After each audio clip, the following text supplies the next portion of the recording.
It was the kind of scandal that should have been impossible.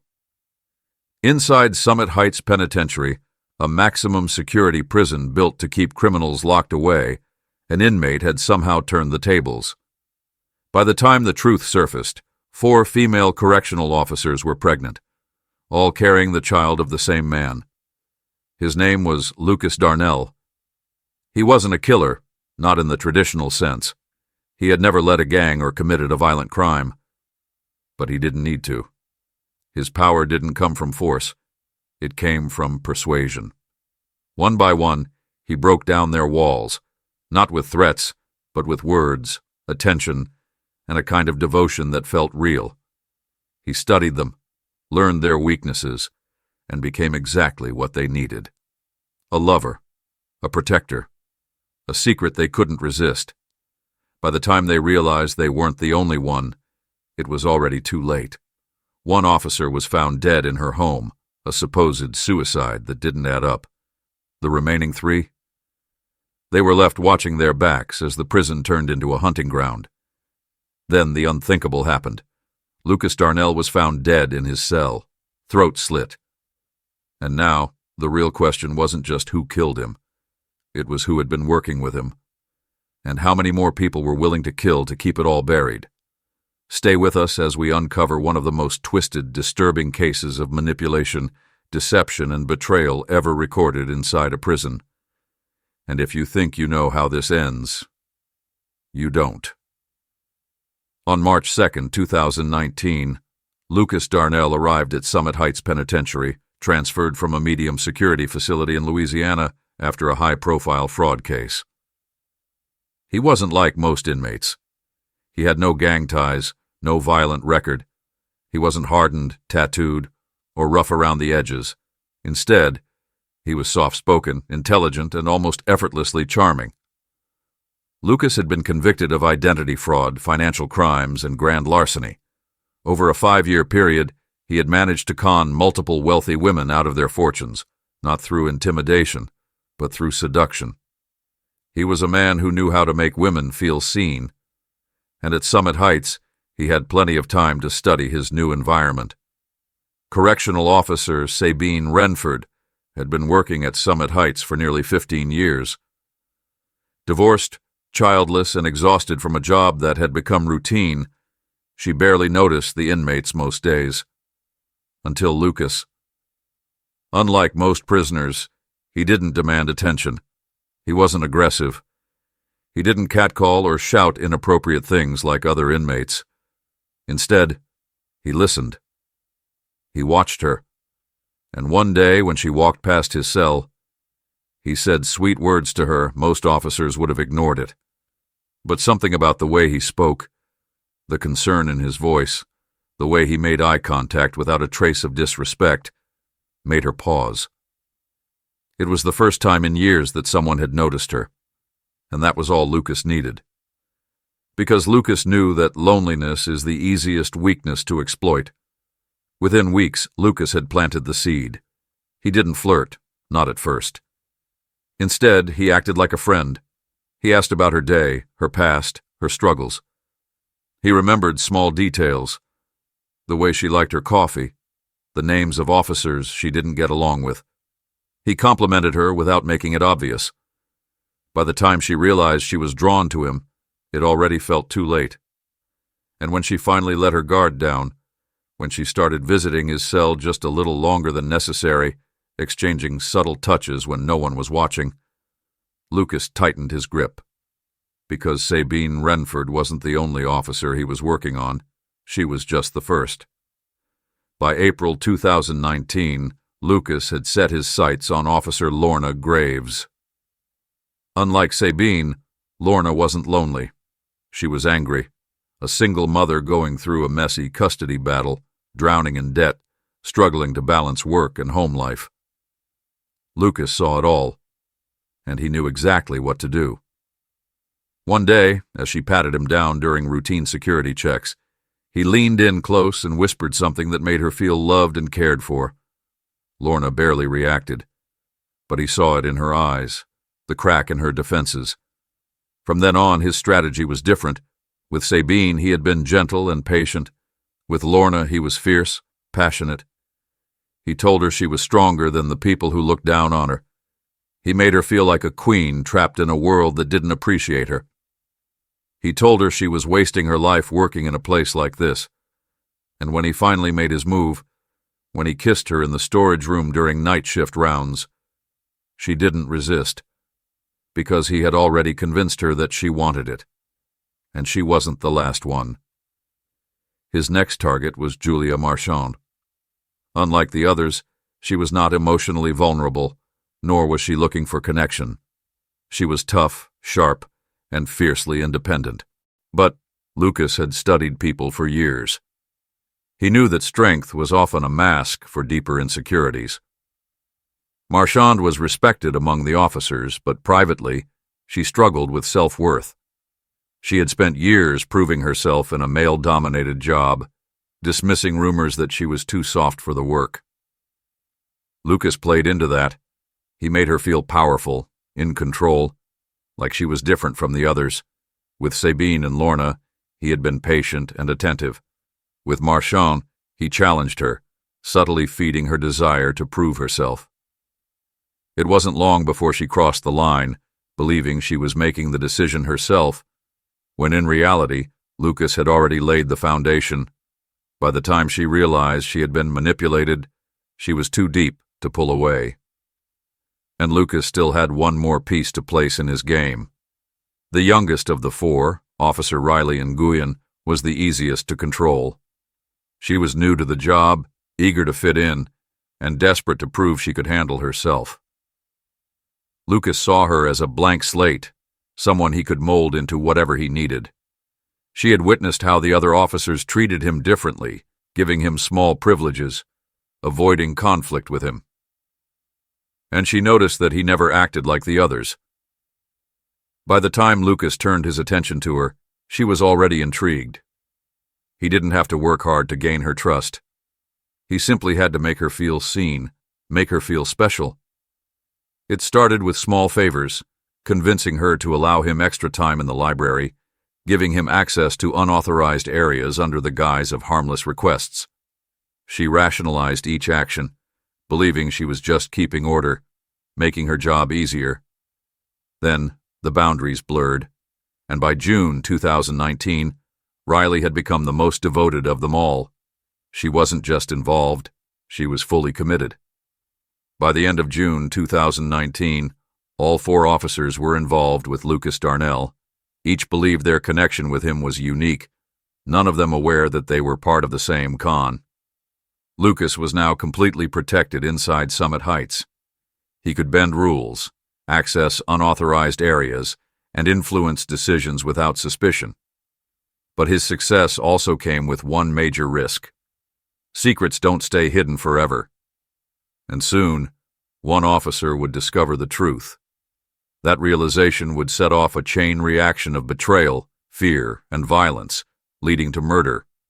Officer Sabine Renford had always been the careful one. Unlike the others, she had known Lucas the longest, and what started as a secret thrill had turned into something deeper. She believed him. She had let herself imagine a future beyond the prison walls, one where he got out, where she left her job, where they built a life together. But on that June morning, she learned the truth. It wasn't a dramatic reveal. There was no confrontation. It was something small, something she wasn't supposed to see. A note tucked carelessly inside Lucas's laundry bag, meant for someone else. It wasn't addressed to her. The words were too familiar, the tone too intimate, but it was meant for another woman. And when she recognized whose locker the bag belonged to, her stomach dropped. It was Lorna Graves. The realization hit instantly. She wasn't the only one. She was never the only one. Everything Lucas had told her, everything he had made her believe, it was all a lie. And that changed everything. Sabine didn't go to the warden. She didn't confront Lucas immediately. Instead, she waited. She watched. And the more she observed, the more the truth unraveled before her. It wasn't just Lorna. It was Julia. It was Riley. Each of them interacting with him differently, each of them moving in a way that now felt obvious. He had them all. For the first time, she saw him clearly, not as a man, not as a lover, but as a predator. And she couldn't live with it. On June 12, 2019, she sent a text message to her closest friend, another officer at Summit Heights. "I made a mistake, a huge one. I need to get out of this." It would be the last message she ever sent. On the morning of June 14, 2019, Officer Sabine Renford was found dead in her home. She had overdosed on prescription medication, and a suicide note was found next to her body. The note was short, disjointed. "I should have known better, I'm sorry." The official ruling was suicide, but those who knew her didn't believe it. She had never shown signs of depression, never spoken of regret. More importantly, there were no fingerprints on the pill bottle. And if Sabine had been so consumed by guilt, why hadn't she left a more detailed confession? Something was wrong. But before investigators could dig deeper, an anonymous note arrived at the warden's office. It was written in block letters, no signature, no indication of the sender. It simply said, "4 women. 1 inmate. 3 left. Find out before it's too late." The scandal inside Summit Heights Penitentiary had just begun. Warden Douglas Raines was not the kind of man to take threats lightly. By June 17th, he had ordered a discreet internal review. The last thing Summit Heights needed was a public scandal, especially if the allegations were true. A senior officer was dead. 3 others were being implicated in an illicit affair with an inmate. And the prison's reputation was now hanging by a thread. A review of staff records was conducted. It didn't take long to confirm something deeply troubling. Lorna Graves, Julia Marchand, and Riley Nguyen had all taken unplanned medical leave in the last 6 weeks. 3 women. All at different times. All for the same reason. Pregnancy. That was all the confirmation the warden needed.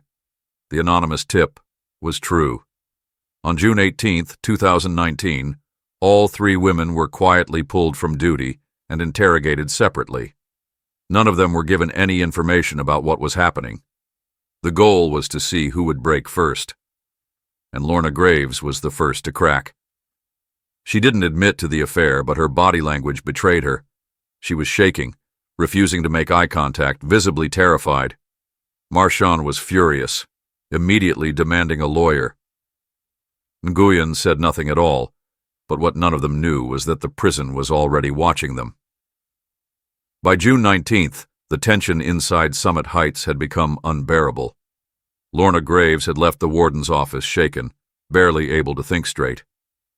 She had gone home that evening, terrified that her entire career was about to fall apart. That was when she noticed something strange.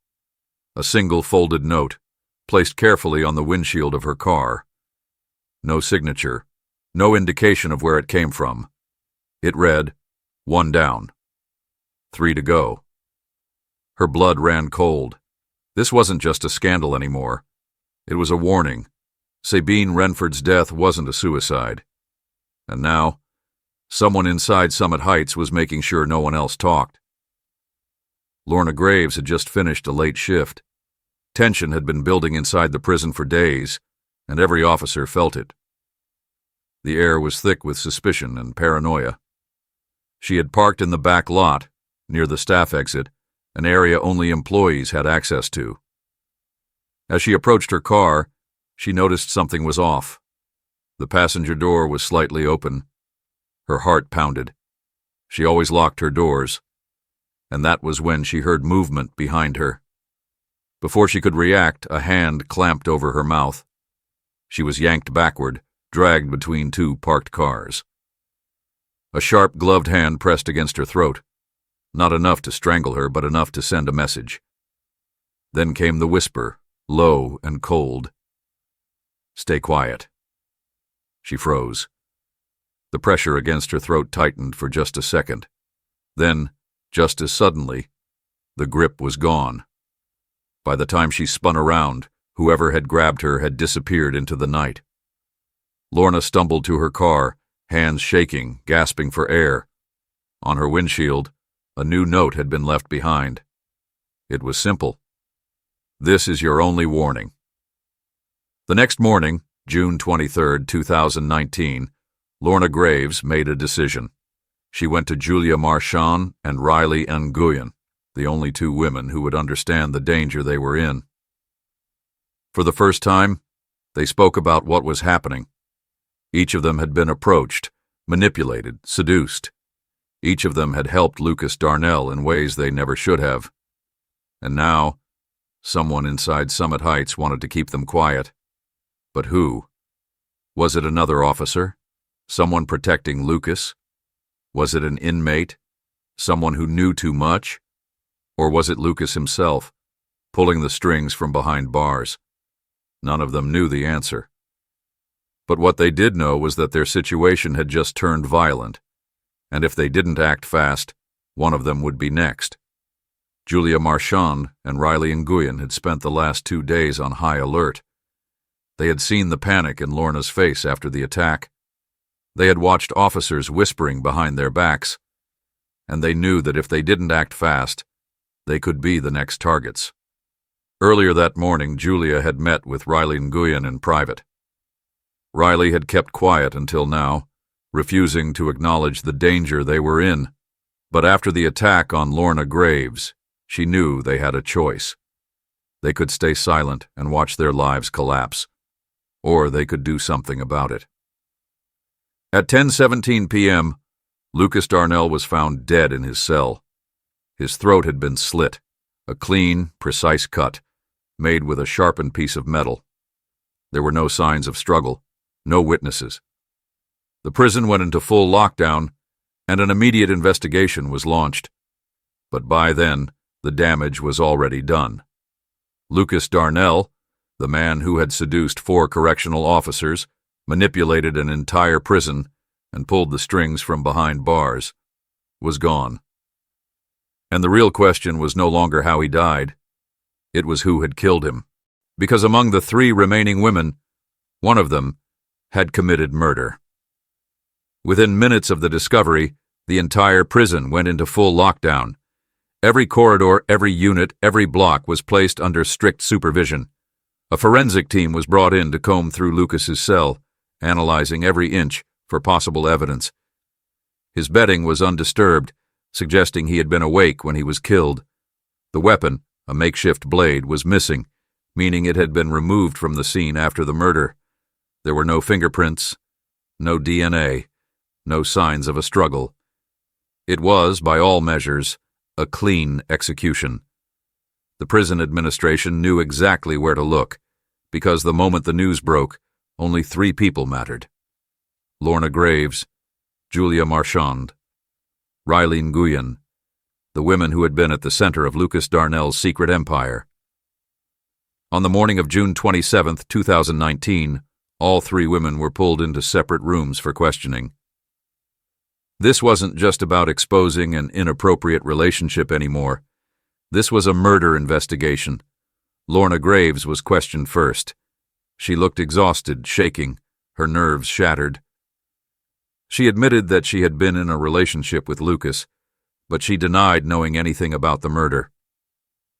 But then, investigators asked about the attack on her in the parking lot. Had she been targeted because she wanted to expose Lucas? Had she suspected he was manipulating others? Had she killed him out of revenge? Her response was quiet but firm.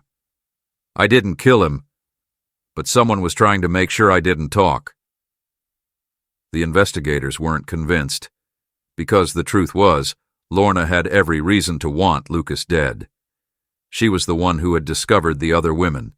She was the one who had been threatened for knowing too much, and she was the one who had barely escaped an attack just days earlier. But was she capable of murder? Or was she just the first in a long line of people Lucas had left behind? Julia Marchand was next. Unlike Lorna, she didn't seem scared. She was angry, defiant, tired of being treated like a suspect.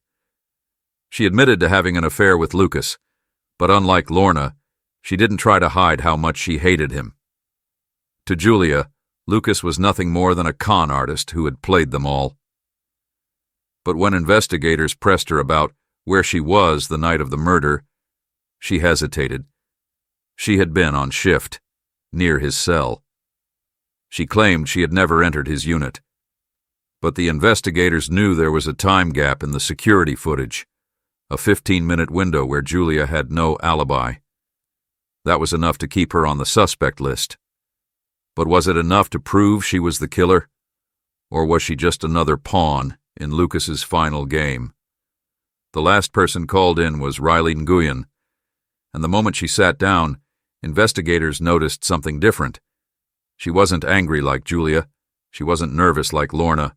She was calm, emotionless, almost hollow. She didn't deny the relationship. She didn't argue. She didn't try to explain herself. She simply stared ahead, waiting for the questions to end. That's when investigators realized something chilling. Among all three women, Riley had been the most devoted to Lucas. She had been the youngest, the most naive, the easiest to manipulate. She had protected him, smuggled things in for him. She had believed, more than any of them, that she was special. And now, Lucas was dead. Had she finally realized the truth? Had she snapped in a moment of rage? Or was she simply waiting for the investigation to fall apart? Because one thing was certain: whoever killed Lucas had planned it perfectly. And the prison was running out of time to find the truth. On July 1st, 2019, one of them finally cracked. Investigators had been pressing all three women for days, pushing for inconsistencies, weaknesses, anything to break them. And then, it happened. Riley Nguyen confessed, but her confession wasn't what anyone expected. She didn't blame Lucas. She didn't show regret. She simply admitted what she had done. She had been the one to sneak into his unit that night. She had been the one to bring the weapon, and she had been the one to slit his throat, watching as he bled out on his cot. But the most disturbing part? She had done it not because she hated him. She had done it because she loved him. Riley had been the weakest link in Lucas's manipulation. She had fallen the hardest. While the other women had figured out the con, Riley had refused to see it.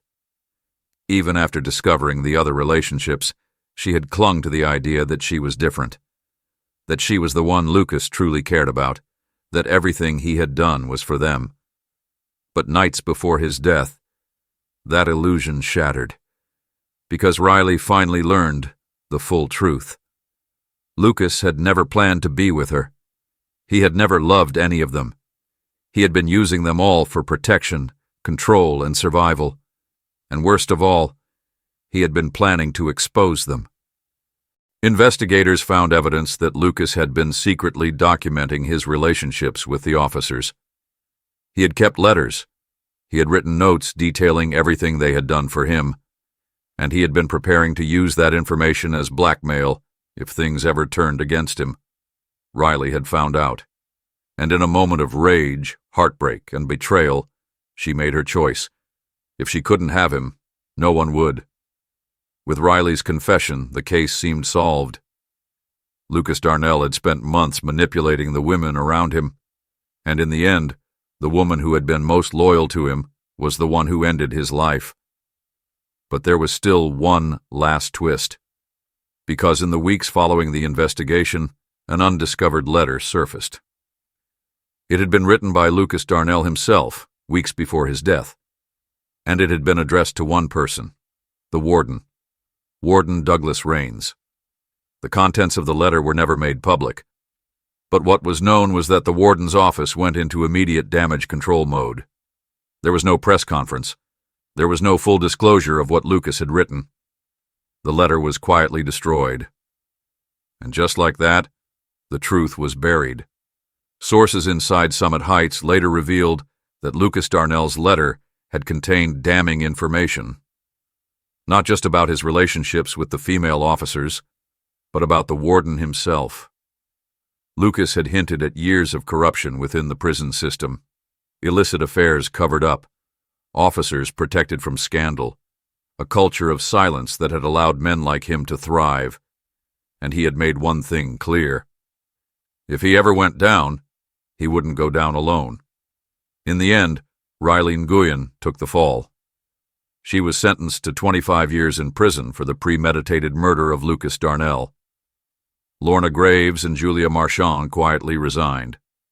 The prison issued a formal statement, distancing itself from the scandal. And Warden Douglas Rains? He remained in power, because while Lucas Darnell had played the game well, the warden had played it better. Somewhere inside Summit Heights, the cycle continued, because as long as the system stayed corrupt, there would always be another Lucas Darnell. The Summit Heights penitentiary scandal was one of the most disturbing cases of manipulation, power, and betrayal in modern prison history. But the real question is, how many more stories like this remain buried? How many more inmates are still pulling strings behind bars? And how many more corruption scandals are yet to be exposed? If you think this is the only case like this, think again. Subscribe now for more shocking true crime cases that will leave you questioning everything.